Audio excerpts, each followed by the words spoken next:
This is Locked On Bets, the daily betting show that means business from the Locked On Podcast Network.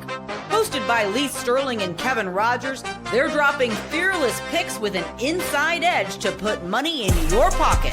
If there's action, they've got the lock. This is where smart bets start. It's Locked On Bets.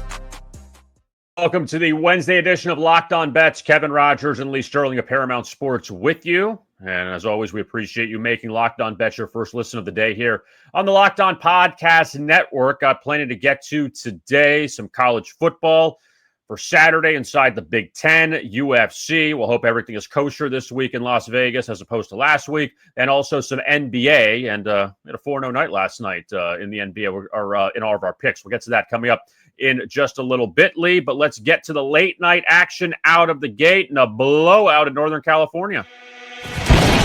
Oh, boy. Last one out, turn off the lights. This one's a blowout.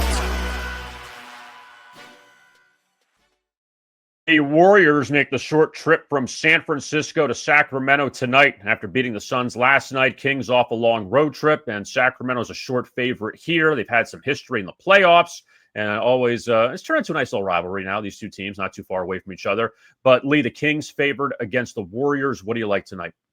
Wow, what a late start that was last night. I had to stay up for the entire game to see the Clippers fall, which never been a Clippers fan. So we were able to come on, and I said that, this is a game here where the Clippers probably going to sit a couple players, and sure enough, they did. They played the B team, and fourth quarter outscored them by 11 and came away with a nice win there. So people are going to look at this game and say, oh, another late game. Oh, these two teams, I don't see anything. The line's probably right, but maybe not so. And I think that this Sacramento team will eventually be broken up. Why do I say that? They just don't go together. So they have a couple decent parts. I mean, well, Dennis Schroeder, he's not a starting caliber point guard. But after that, Russell Westbrook, better coming off the bench with energy.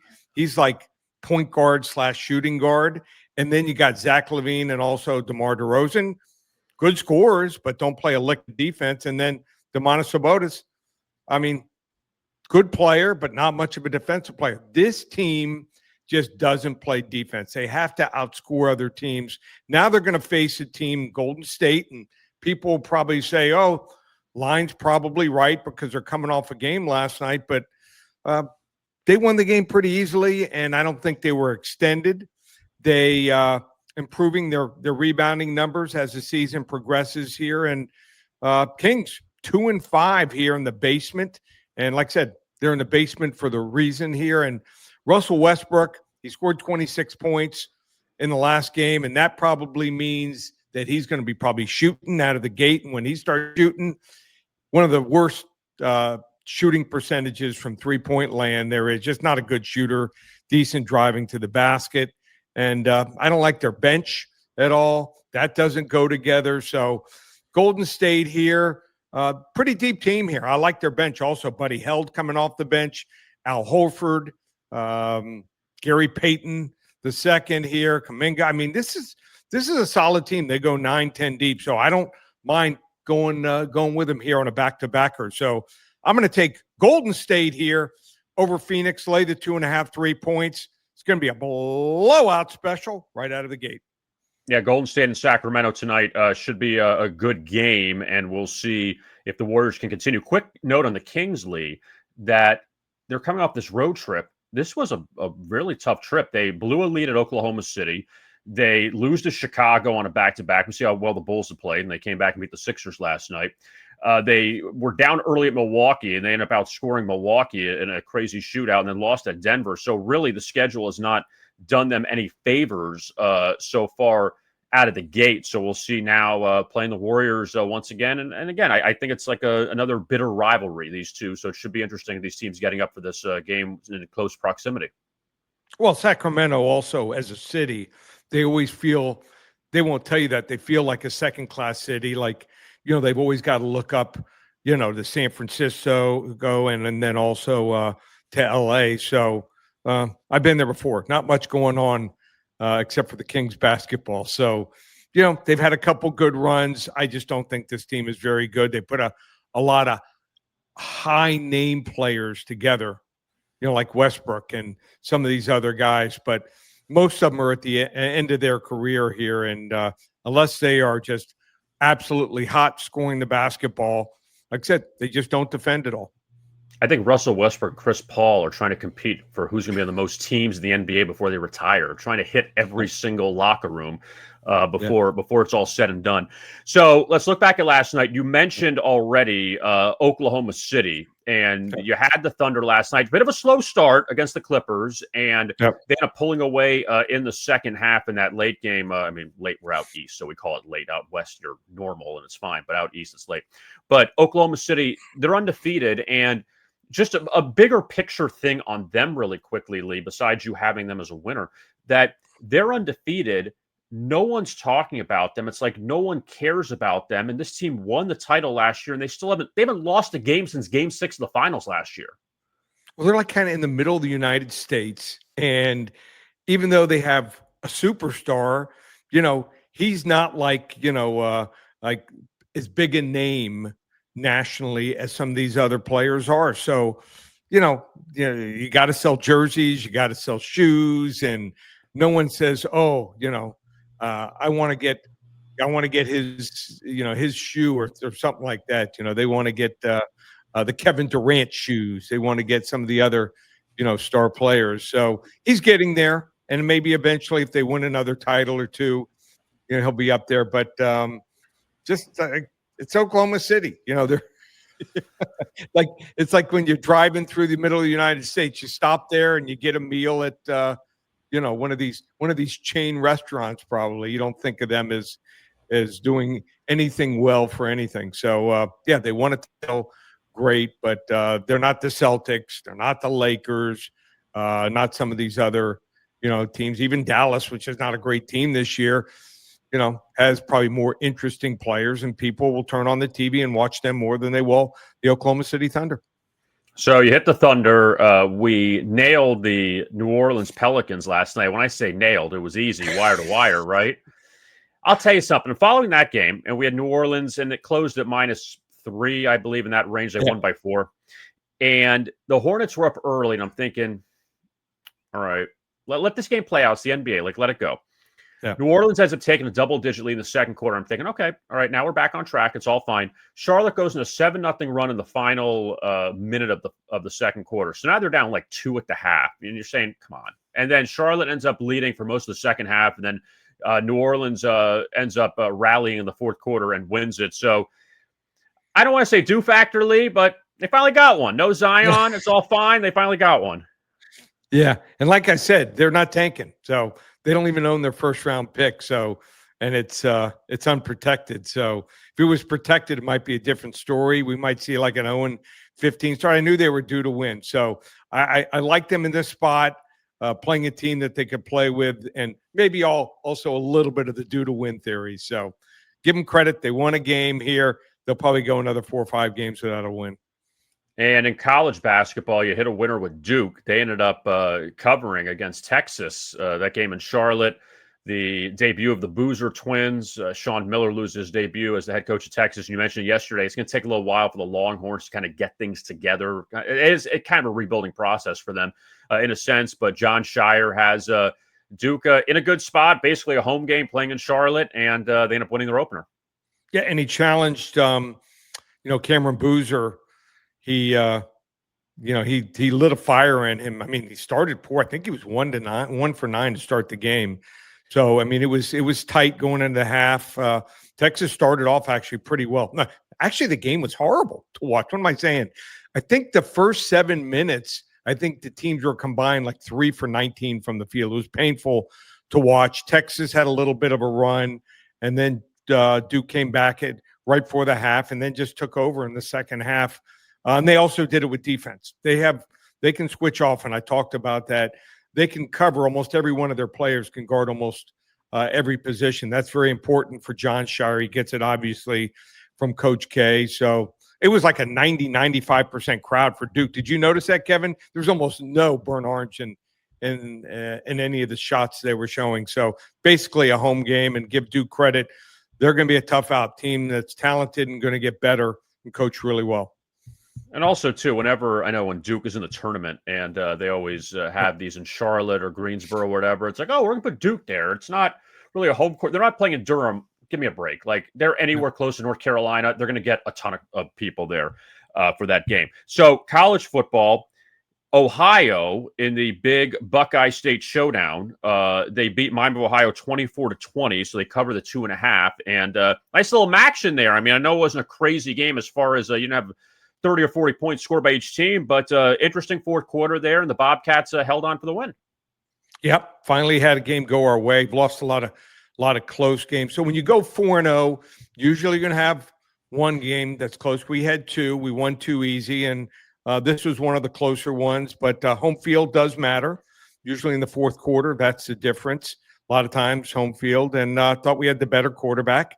He made plays on the last drive, and DeQuan Finn, who'd been all over the place, threw an interception. So that played out pretty close to the way I thought it would. So give the Ohio Bobcats credit. They faced off twice last year, and they got beat in the regular season, won big in the conference championship game. So those two teams are two of the better teams. I don't know if they're the best, but two of the better teams in action. So people make fun of a lot of players. You go up against them, there's still some players that are good. The bottom rung teams, the teams that are at the bottom of the MAC are horrendous. But I thought it was a competitive game, enjoyed watching it, and even more with getting a winner.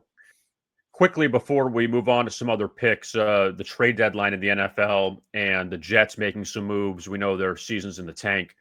And they trade Sauce Gardner to the Colts. Quinnen Williams goes to the Cowboys. I mean, there's only so far you can go with this team.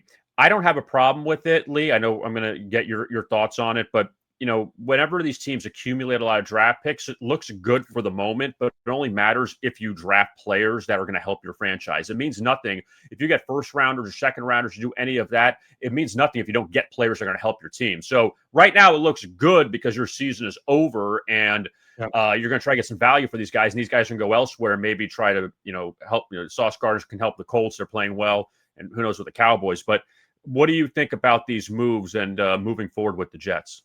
Well, unless they get some people in their personnel department that all of a sudden are different, know what they're doing, probably not going to help out. But Dallas paid pretty big price, and so did especially Indianapolis. I mean, 2 first rounders, but they'll probably be late this year and next year. So not going to be a good draft next year. I'm looking at some of the players, and I think it's the following year. There's some real standouts, some edge rushers, receivers, and some quarterbacks. So I think more for the following year. So I think teams are going to be a little bit tighter with handing out first and second rounders for 2027 than they are 2026. So, they kept a couple good players. They obviously kept their star running back, also kept their best receiver. You got to keep someone. So they got to find a quarterback. The key is, whenever you want to rebuild, you got to find a quarterback, and they're gonna have draft capital next year. I just don't think there's that guy out there. So, it could work either way, these trades.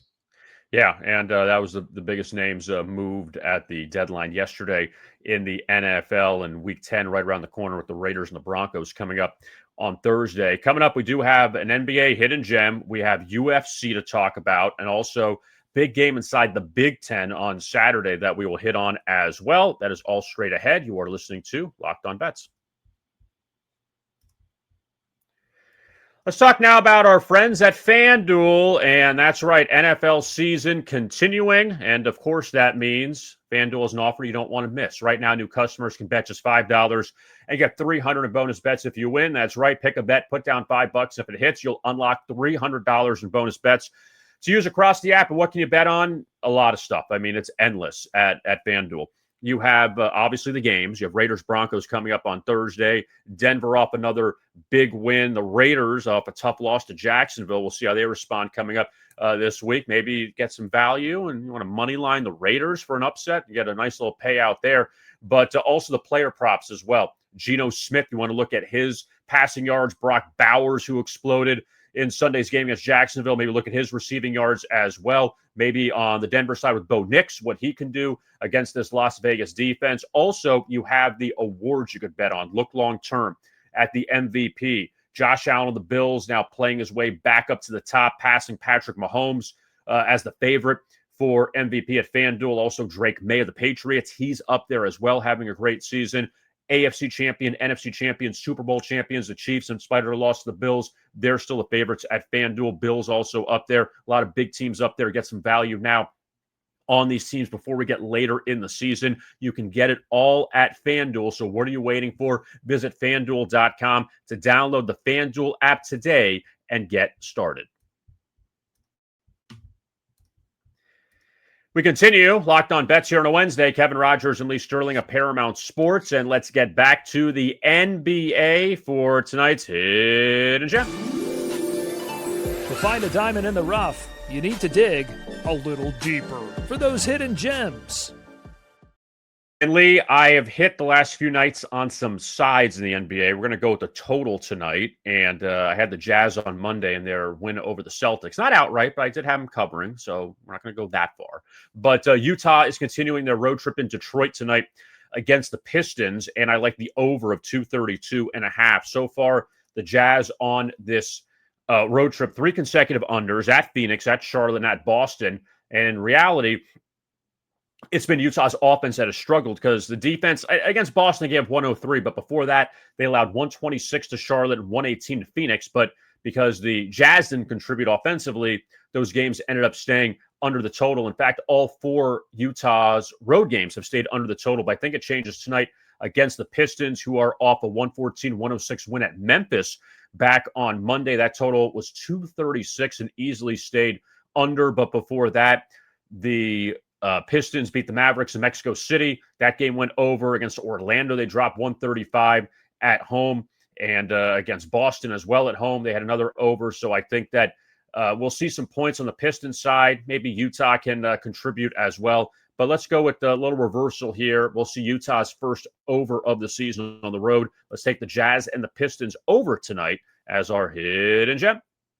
I love it. I think Detroit's going to have a little bit different game plan than some of the other teams that just go out and shoot it. They're going to pound it inside and get a lot of easy baskets inside, and then it will probably open it up for their outside three-point shooters. So Jazz just weak inside. They just don't have good interior defense. So look for Detroit to dominate there, and once they get some easy baskets, opens up the game, and a lot of scoring by both teams. And the Jazz, I think they have some offensive weapons. I think they should break out tonight also. Yeah, so we'll see how Utah responds after that last-second win over the Celtics the other night, and the Pistons trying to kind of get back on track. They had a little bit of a up-and-down start. I won't say a bad start, but up-and-down start. So we'll see how that goes tonight in Detroit. Now is time to shift to the UFC and trying to put all the controversy behind us with fixed fights. I should say fixed fight, only one fight. But we'll see how things go back to the Apex in Vegas on Saturday. And Lee, it's time for a blowout special. Oh, boy. Last one out, turn off the lights. This one's a blowout. Another UFC fight night coming up Saturday in Vegas. I'm sure Dana White wants to get this train back on the tracks after what happened last week. So, Lee, what do you like here in UFC Saturday? Yeah, so he talked about it last couple of days. I'm sure he doesn't want to mention it anymore, especially when the FBI comes and visits you. So I think we might finally see, I'm pretty sure, some fair fights here. One of the fights we have is going to be Joseph Morales. And you're saying, well, how can a guy in only his second fight in the UFC since he was elevated be such a big favorite, like minus 290 to minus 300 over Matt Danger Snell, who has a 7-7 record? Well, since he joined the UFC. The reason is that Joseph Morales is an accomplished fighter. He not only fights, he teaches wrestling, and he has his own academy. Matt Snell loses. He's an equal opportunity fighter. He gets knocked out. He gets submitted, loses by ground and pound.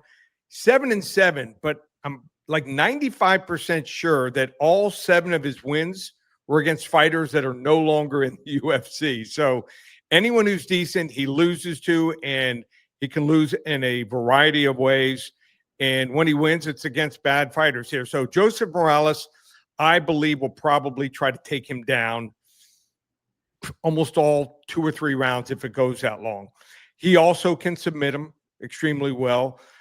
Matt Snell, I cannot figure why for the life of me that he's still in the UFC. I mean, his fights are, fairly entertaining, but like I said, he usually loses. So if you like seeing knockouts and it's someone getting dominated and also submissions, this is your fight here. So it may not be one of these fights where both guys just stand at the center ring and throw punches. Morales, I think, is going to go for takedowns and then slowly but surely work his way into a chance for a submission, probably not a knockout or a TKO. So this will be the first half. I'm going to put this in a parlay here. I'll give the other leg probably tomorrow. So if you're looking for parlays, it's tough to lay 300, minus 300, minus 400 in a fight, because if the other fighter gets lucky, you lost 300 and for every $100 you're wagering. So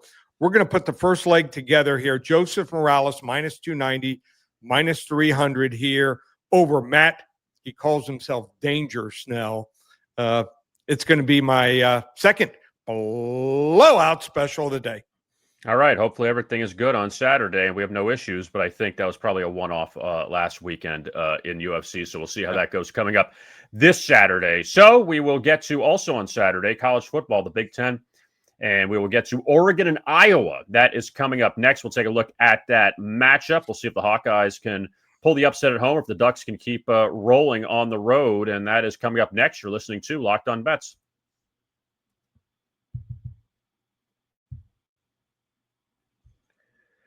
Locked On Bets continues here on a Wednesday. Kevin Rogers and Lee Sterling of Paramount Sports, and Oregon traveling east to Iowa. We always know it's dangerous when these Big Ten West Coast teams go east and vice versa. It's just the time zone thing. You got to figure that one out sooner or later, but we'll see if Oregon can do that. And it's time now for our Lock of the Day. Open it, open it, open it. Lee has the key to the Lock of the Day.